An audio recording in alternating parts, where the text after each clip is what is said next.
East London, a stagnant port on our east coast, where unemployment looms like an endless Sunday. It seems idyllic, but seething beneath the surface there's a growing uneasiness. Many have been left behind by the tides of change. The old certainties are gone, and the young seek solace from their jagged lives in strange and sometimes sordid rituals.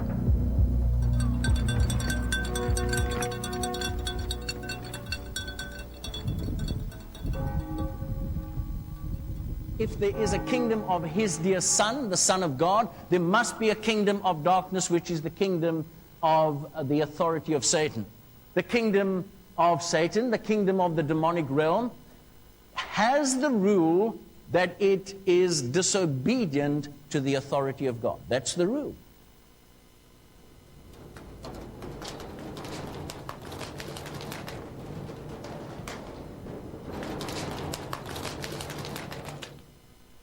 It's a very good question. What do they look like? They look like ordinary people. And yes, they are real, and they're ordinary people, ordinary housewives, ordinary attorneys, doctors, mechanics, whatever profession.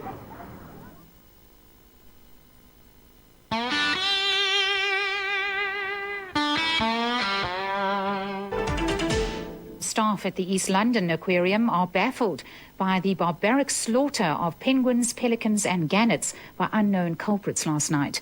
We'd like to warn viewers that some of the following visuals may be disturbing. 9 penguins, 2 gannets and 2 pelicans were killed, leaving hardened aquarium staff in tears. The birds are protected and endangered animals, valued at an estimated 50,000 rand. Police are investigating. I got a phone call from one of my staff members that I better get down to the aquarium. The police was here already. I felt it was very personal. Somebody wanted to hurt me badly. That is what I felt.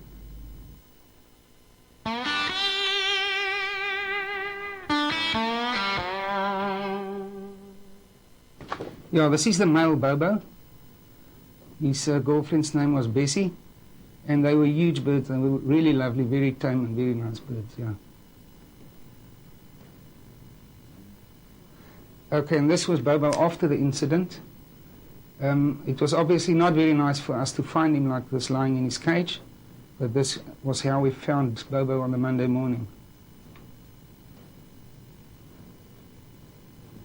Horrified, absolutely horrified. I mean, in the amount of years that I've been associated with the SPCA, I've come across so many cases of outright cruelty that truthfully words fail me sometimes. I just don't believe that people can do things like that. But I've never come across a case of such outright malicious cruelty in my life on defenseless birds, and they were defenseless. Bobo had a very sharp object, which could also have been a heavy metal rod, pushed through the sac at the bottom of his mouth a couple of times, puncturing the sac. The damage, as I say, was horrific. The 2 pelicans in particular, that was really terrible, because as the fur was taken off the neck, you could see that the finger marks were very distinct. You could see the individual finger marks where the neck had obviously been held very tight in one hand and a crushing blow had been delivered probably with the other. Several months after the penguin killing, there still seemed to be no progress in the police's case, so Special Assignment decided to visit East London. We'd heard all sorts of rumours of Satanists and perlemoen smugglers and wanted to see what we could find. Our first stop was City Hall. I mean that there wasn't a need to attack such creatures. That's why we were saying it is a bad thing, and we condemned it. Because if it was taken away, then we would say that people were hungry. But the birds were left there.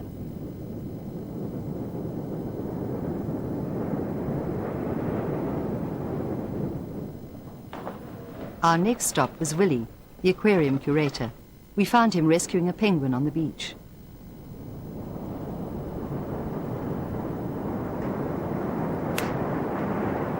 My first thought was it could potentially be my involvement with perlemoen court cases or rock lobster court cases where I have to be a witness for the state.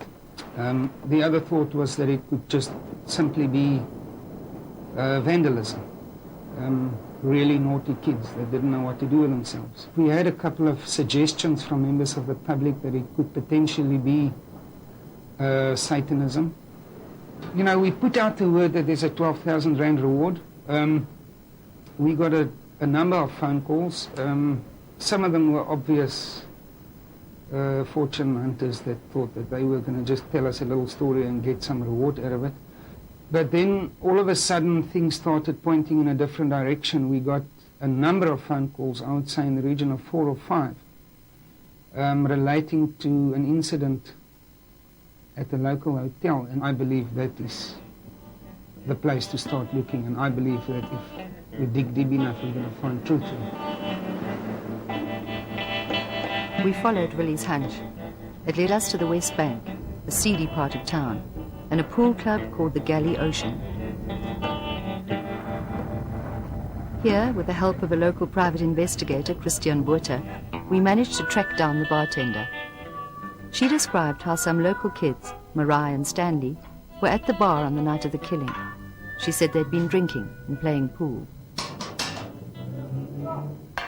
They hadn't even finished the game of pool when the Nell brothers pulled up there to come and fetch them. This is where I hung the jacket, over here. The jacket hung here. That's where I put the helmets, over there. When they left, they didn't take it. The jackets hung there and the helmets stayed here. And they all left in the escort that pulled up outside there. Okay. They came back there just before I was about to close. It could have been about 12 round there. I was by myself in the bar when they arrived. And when they came in, they had blood on them, all over. Mariah's jacket over here had blood on and down the side of it. And Stanley had a Powerhouse t-shirt on. That was covered in blood. It was drenched in blood.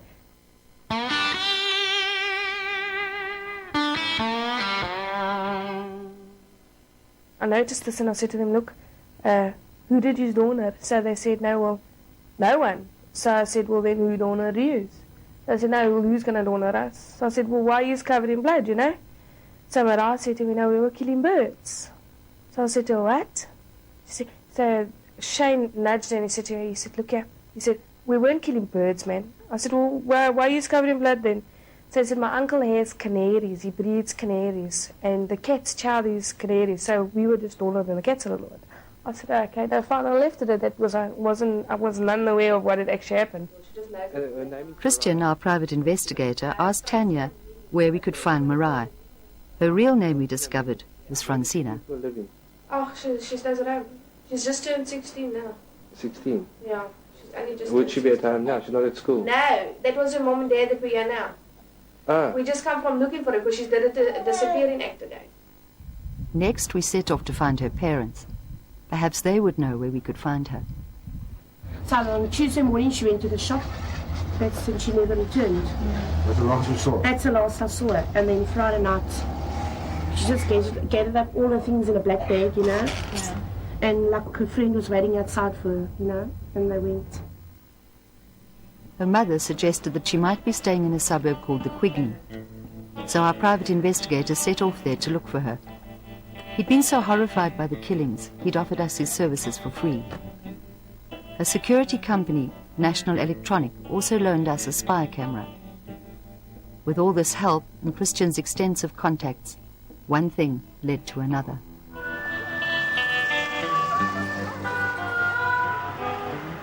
We finally found Mariah working at an escort agency.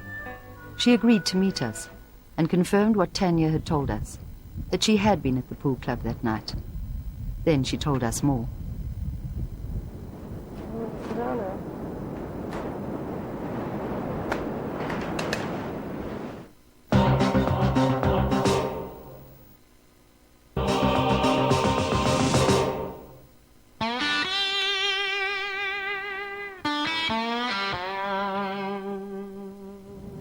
We left, we rode down past the Orient Beach, and they stopped outside the Kennel Hotel in front of the shop. Then Stanley said to me, yeah, I'm just wait here, they're just going somewhere. So they left, and about 10 minutes later, I was actually wondering, like, where are these guys? I took a slow walk down. And as I got to the aquarium, I saw them down at the bottom where the penguins were. And I was standing at the top, and I asked Stanley, what are you guys doing? So he said to me, I mustn't stress about it, it's none of my problem. So then the two Nell brothers moved up the way, and I saw what they were doing. Two Nell brothers were holding the penguins, and Sean was beating them. That I know for sure. They had them by their wings. Their wings were open. They had them down like that. They actually laughed and joked about it afterwards, making fun of it, as it was like the most fabulous thing that you can ever do. It was like giving them an adrenaline rush or something.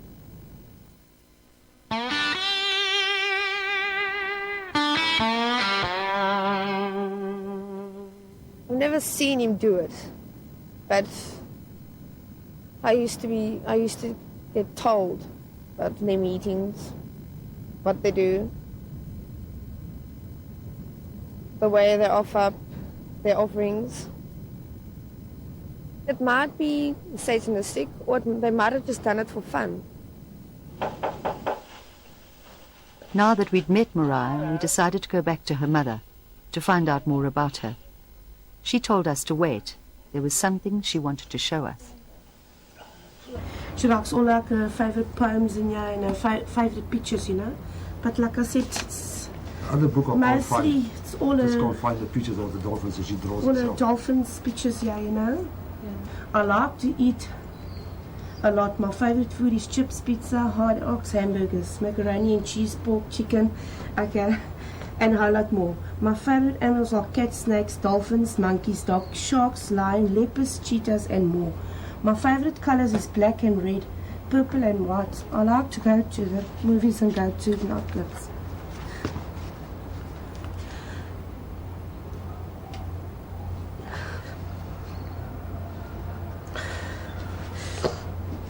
You don't believe she would do this? I would never believe her doing this. It's not that I protect her, but I can't believe her doing this. This is really sick, you know. Like I've just showed you, read this in the book. I mean, she won't write this in the book, you know, if she loves animals. You understand my point? And mostly her pictures in her room is also dolphins, you know. So. Then she invited us inside. Mariah's family live with her uncle and his family in a small house. Neither of her parents are working.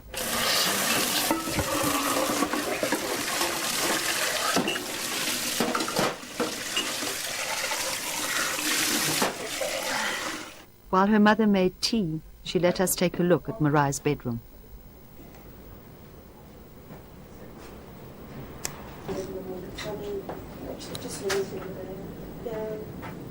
Although she gives me a lot of trouble, you know, sometimes cheeky, but I mean, they get at that age that she's cheeky. She's unpredictable. I know Mariah, I mean, she lived with me. I know all her tricks and plays. I mean, I don't know how many times I caught her climbing through the window, trying to get out, to boys. Out of her mind. Yeah, definitely.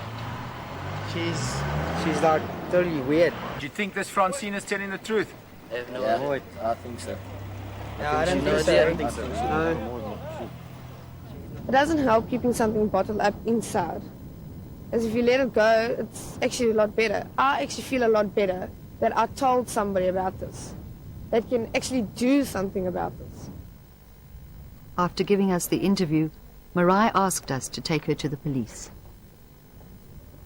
Stanley, I'm actually very frightened of. The other three I don't have a problem with. With them, I can take care of myself. Because I know they will not hit on a woman. That I know for sure. But Stanley, he will. He will do anything and everything to keep his name clean.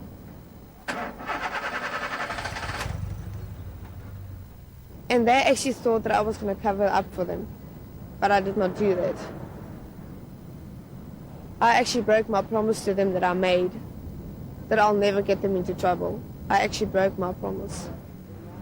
The public might think that this is a cut and dry case, which it is not. I believe that some people are not honest with us, and I believe that we're dealing with young people. Some of them have been involved with activities that are illegal. some of them has, I think, had a raw deal in life. The issue of Satanism did come up. One witness did mention that one or two of the suspects could be involved in that. But up to now, we have found no proof of that. Mariah had named 4 boys. The next day, 2 of them, Sean Nass and Stanley, were brought in for questioning. The police couldn't find the other 2, the Nell brothers. We found Stanley's lawyer at the police station. Yeah, he's in custody at the moment. Okay.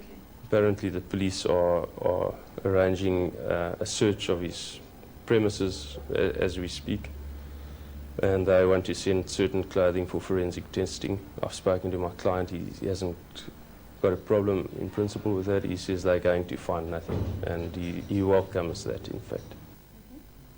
Okay. Later we went back to Stanley's house. He agreed to talk to us on condition that we only use the interview once he'd been charged. Since he still hasn't been charged, we can't play it to you. His lawyer did, however, give us a statement. It says that Stanley denies any involvement in the attacks and believes that the accusations against him could only be as a result of mistaken identity.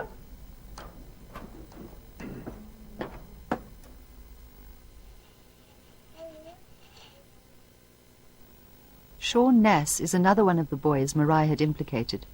He agreed to speak to us. I don't care what the people think, really, because I know I never did it. It's up to the people what they want to think, but I know I never did it. And I know the Lord knows who did it, and they will come out, so it will get found out who did do it. That I know.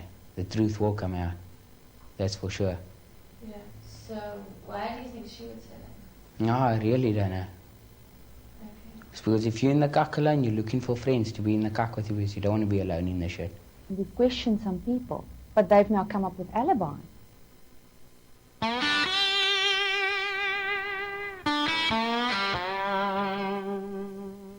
Then the Saturday we went to On the Rocks, a pool place, but we went there in the daytime because me and another guy, Mariah, we were still diving down the bottom there. We still dive sinkers out. After that we came home, we had a braai at home. And we were at home, and the whole Sunday we were sleeping at home. And some of the other witnesses have given us different names than this witness has given us.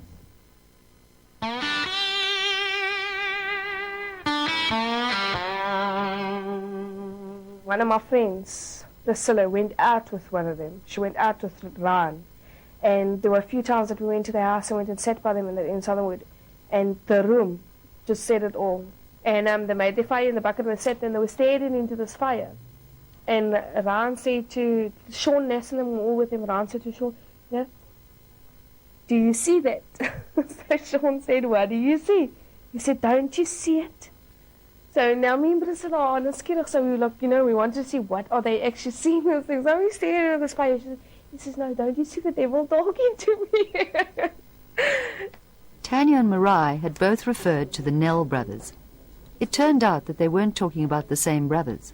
They were all Nells, but their first names were different. There was a lot of confusion, and we never managed to track them down. Finally, Mariah offered to take us to the house where she claimed they'd been staying. But they weren't there either. The new tenants had moved in the month before, and they didn't know who the previous tenants were. At this point, the police didn't have enough evidence to charge the boys. But because she'd confessed, Mariah was arrested and charged. She pleaded guilty to malicious damage to property and was found to be so by the court.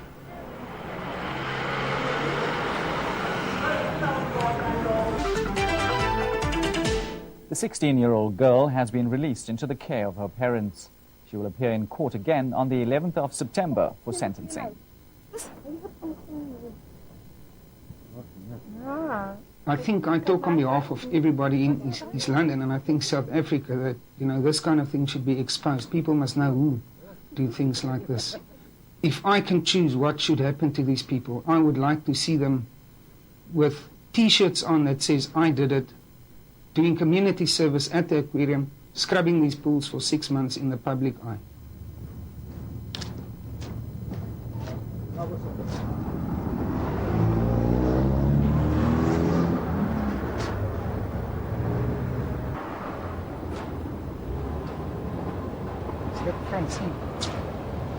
Julle wou stukke allemaal net daar en dan het verloor. Kan jy dink hoe het ons gevoel? Disappointed. Baie meer as disappointed. Ja. Sal jy weer so iets doen? Nee. Dis bietjie te veel.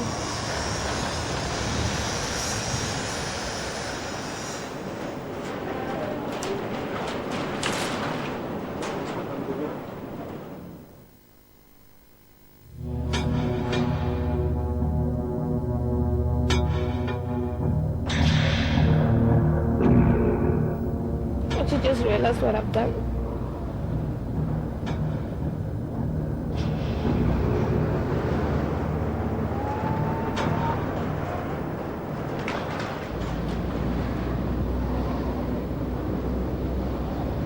They look so harmless and look what we did.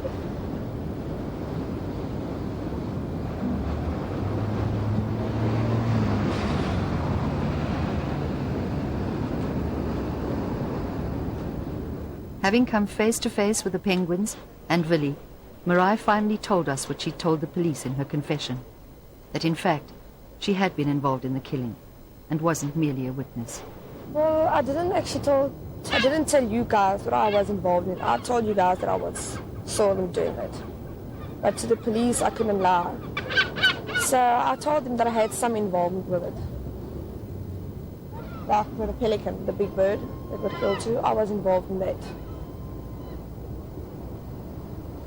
And how are you involved in that? Well, I was the one that killed the pelican. So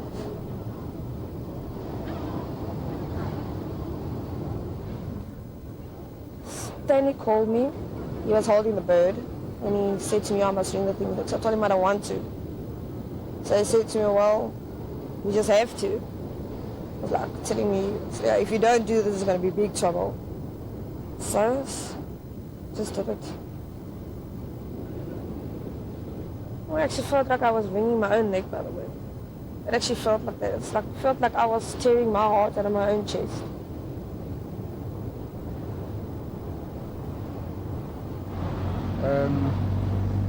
I think I will be able to forgive her for what she's done. She's a child. But I really think that she's got an opportunity to show that she has good in her and helping the police by apprehending the other culprits, who I believe were the instigators. After meeting Willie, Mariah asked to come with us to see Sean Nass. She'd named him as one of the perpetrators. He had denied being involved. Both were nervous about the meeting.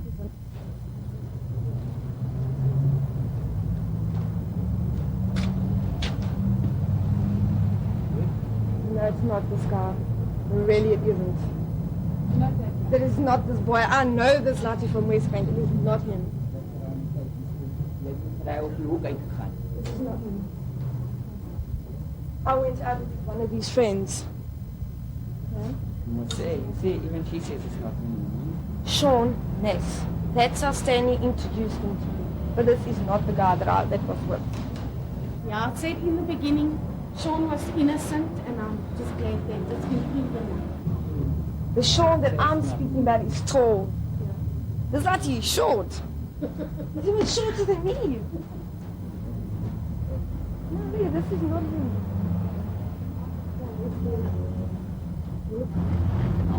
What's going to happen? Maybe Stanley should come back. To date, Mariah remains the only one found guilty, the one shouldering the blame for this shared crime that has filled the dingy bars and run-down suburbs of East London with rumours and remorse. The question remains, why is this landscape littered with the shards of so many broken lives?